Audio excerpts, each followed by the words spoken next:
Host of the Young Turks, Cenk Uygur, is with us. Cenk, it's good to see you as always. Tell me why getting rid of waste, fraud, abuse, stupid spending that does nothing for the American people is a bad thing. Yeah. No, it's not a bad thing. It's a terrific thing. I wish they were doing it, but that's not what they're doing here. So what do you think they're doing if they're not doing that? Yeah.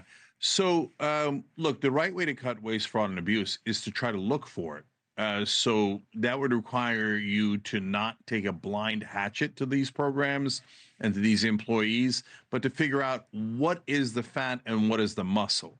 So if they find the fat, which, by the way, they'll find tons and tons of fat. And tonight on the Young Turks, we gave credit to the Justice Department for continuing an investigation into United Healthcare on Medicare Advantage. There's a lot of waste, fraud, and abuse there, and I would love to get that cleaned out. I somewhat famously in Twitter world, I guess, said, I think there's a lot of waste, fraud, and abuse in the Pentagon, and I'd love to cut it with you. And so Elon responded positively to that.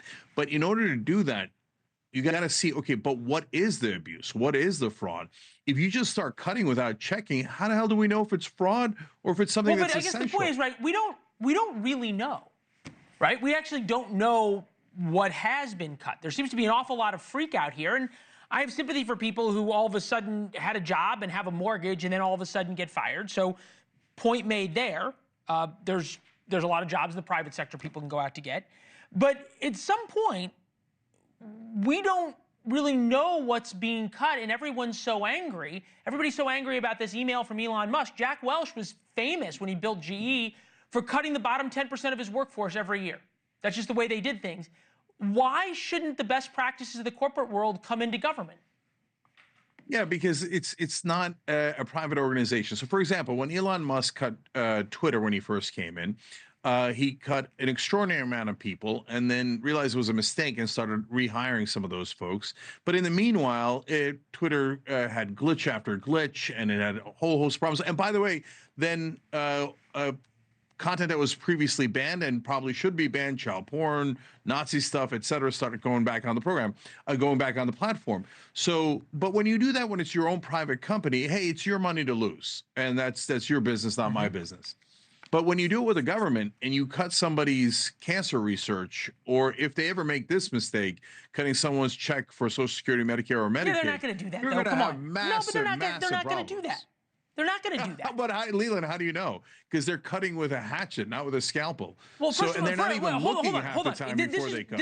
Look, since time began, or since politics began, cracking down on government waste has been a thing for politicians. Bill Clinton, Barack Obama. Take a listen. Our goal is to make the entire federal government both less expensive and more efficient, and to change the culture of our national bureaucracy away from complacency and entitlement toward initiative and empowerment. Business as usual in Washington just won't cut it. We need a government that's more efficient, that's more effective, and far more fiscally responsible. And then they did precisely nothing. Although, to be fair, Bill Clinton did do more. But you say use a scalpel, not a hatchet. How about a giant cleaver, a chainsaw? I'm unclear as to why you think a scalpel is enough for what's going on here. You look at this. $236 billion in payment errors in 2023, $179 million to produce pennies and nickels. Everyone went crazy when Trump said we're going to get rid of the penny. Why not?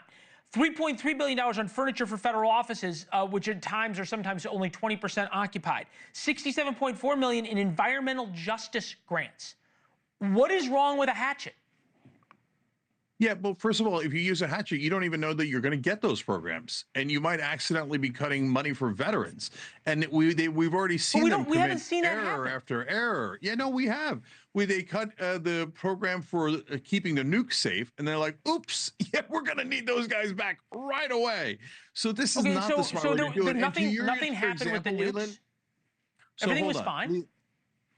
I mean, yeah, we got lucky that they were okay in the time that they fired those people and then rehired them. So we might not get so lucky next time. Actually, Leland, I was going to do one of the examples that you mentioned.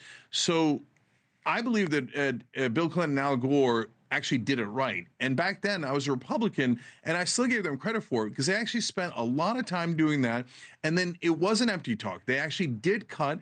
And if you remember, Bill Clinton actually balanced the budget. He was the last president to balance the budget. Now, Obama didn't do any of it. So he said the same thing and didn't deliver. So you got to look case by case. It isn't about Democrat or Republican. It's about the smart way to do this and the right way to do this. I want them to cut tons of money, right? The wrong payments. Of course, I don't want my money going to wrong payments. Right. But then you put some things on there and it makes it look like, oh, my God, we sent some money to Peru for a theater or something like that. It's like. But hold on. They're wrapping me, but I'm going to give you. Thanks for watching. Go to joinnn.com to find NewsNation on your television provider. And don't forget to click the red subscribe button below to get more of NewsNation's fact-driven, unbiased coverage.